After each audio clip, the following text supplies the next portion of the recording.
আচ্ছা ভাইয়া, উনি কি আপনাদের এখানে জব করে? Thank you.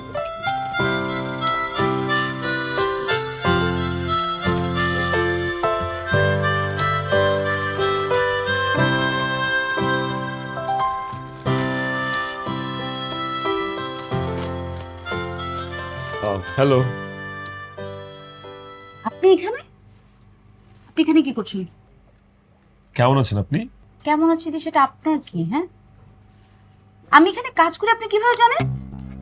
এই যে ওদিন তাড়াহুড়ো করে আপনি আপনার আইডি কার্ডটা ফেলে আসছিলেন, এই আইডি কার্ডের পেছনে আপনার এই অ্যাড্রেসটা দেয়া ছিল। কি মহানুভব আপনি! আপনার মতো মহানুভব মানুষজন তো আজকালকার যুগে পাওয়াই যায় না। আপনাকে তো জাদুঘরে রাখা উচিত। না না, প্লিজ এইভাবে বলবেন না। আমি আসলে আমার ভুল স্বীকার করতে আসছি। I was wrong that day. ভুলটা আমার ছিল, আমি মিথ্যা কথা বলছি। আমার আসলে হর্ন দেওয়া উচিত ছিল, কিন্তু আমি হর্ন দেই নাই। I am sorry.